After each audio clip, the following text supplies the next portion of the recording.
विराजमान सभी संत वृंद, उनके चरणों में मैं प्रणाम करता हूं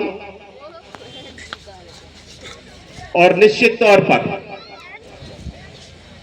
संत शिरोमणि रविदास महाराज जी की 649वीं जयंती सब संतों के सानिध्य में जो हम सबके आस्था का केंद्र भी बनने जा रहा है, विचार का केंद्र भी बनने जा रहा है, रोजगार के अवसर भी यहां से जुड़ेंगे, शिक्षा के अवसर भी यहां से जुड़ेंगे। ऐसे स्थान पर हम सब लोग 649वीं संत शिरोमणि रविदास महाराज जी की जयंती मना रहे हैं। यह समरसता का भी मंच है। आज इस मंच पर भारतीय जनता पार्टी के जिले के अध्यक्ष आदरणीय श्याम तिवारी जी, मकरौनिया नगर पालिका के अध्यक्ष आदरणीय मिहिलाल जी, हमारे अहरवार महासभा के अध्यक्ष, महापंचायत के अध्यक्ष आदरणीय अनिल अहरवार जी, हमारे आदरणीय मुन्ना लाल ठेकेदार जी, आदरणीय इंद्रलाल माते जी, मंच पर विराजमान आदरणीय श्याम सुंदर मिश्रा जी, आदरणीय पंकज मुखारिया जी, आदरणीय सौरभ केसरवानी जी, आदरणीय हमारे अरविंद घोसी जी, हमारे चेतराम पार्षद जी, पूर्व पार्षद हमारे चेतराम मेहरवार जी, वर्तमान में हमारे पार्षद रामू ठेकेदार जी, हमारे ऑफिसर यादव जी, हमारे शेखर चौधरी जी, सोनू जी, हमारे सेठ जी, हमारे मुकेश जी, अशोक जी, हमारे मंडल अध्यक्ष गण, और अंकित जी है। अंकित जी कहाँ चले गए?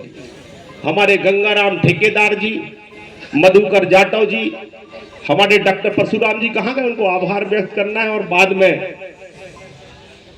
रविदास जी की बाणी से हम सबको अवगत भी कराना है।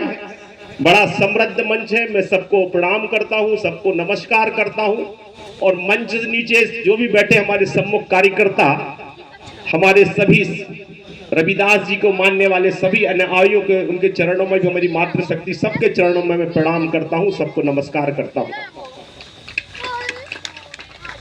हमारे संतों ने भी और मंच पर विराजमान सभी हमारे नेताओं ने भी संत रविदास जी की बाणी और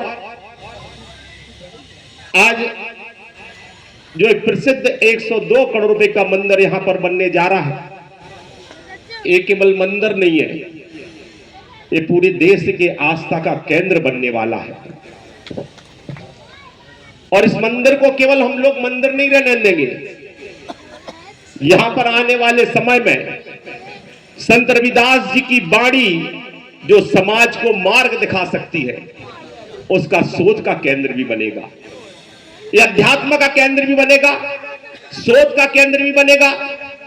स्किल डेवलपमेंट के माध्यम से यहां पर रोजगार के अवसर खुलेंगे। तो ऐसे अनेक चीजों को समाहित करते हुए आने वाले समय में हम लोग काम करने वाले हैं। संत रविदास महाराज जिनकी बाणी हम सब जानते हैं,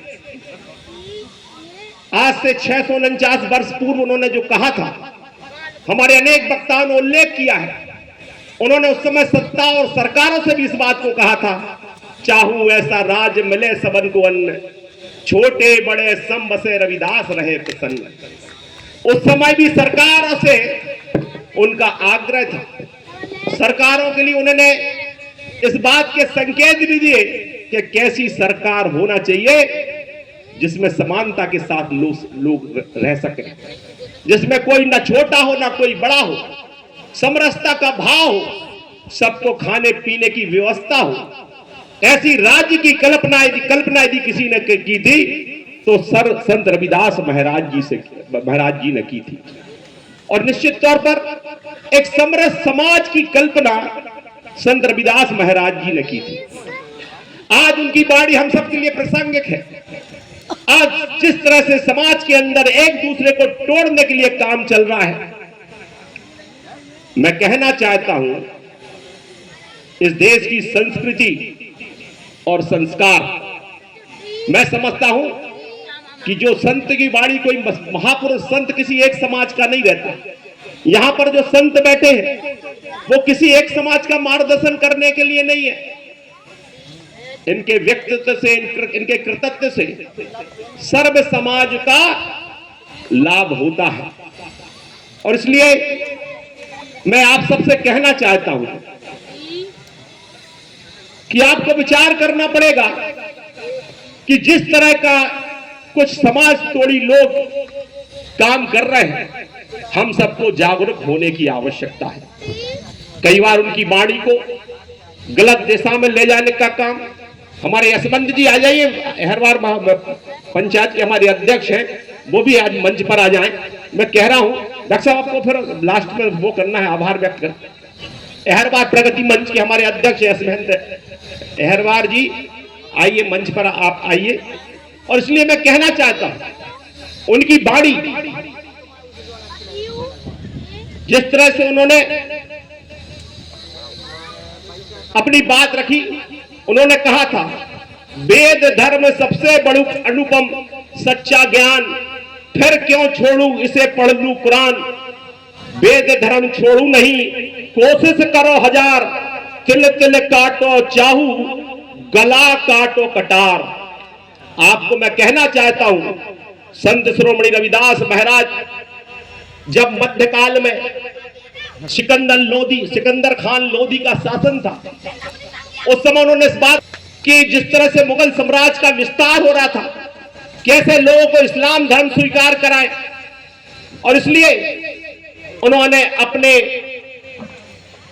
इस्लाम धर्म के अनुयायी सदना फकीर को बुलाया और कहा कि आप संत रविदास महाराज जी के यहां जाइए और उनको इस्लाम कबूल करने के लिए कहिए। सिकंदर लोधी जी इस बात को जानते थे कि यदि संत रविदास महाराज जी इस्लाम धर्म को स्वीकार कर लेंगे तो हिंदू समाज, जो रविदासिया समाज है, जो रविदास जी के अनुयायी है, वो सारे इस्लाम धर्म को स्वीकार कर लेंगे। और इसलिए उन्होंने इस बात को कहा उस समय, वेद धर्म सबसे बड़ा अनुपम सच्चा ज्ञान, फिर क्यों छोड़ू इसे पढ़ लूं कुरान। वेद धर्म छोड़ू नहीं, कोशिश करो हजार, तिल तिल काटो चाहू, गला काटो कटार। उन्होंने कहा कि जब हमारे यहाँ वेद है, प्राण है, तो इस सच्चे धर्म को छोड़कर मैं कुरान क्यों पढ़ूं। और सदना फकीर जब उनके पास आते हैं, उनको राजा का, बादशाह का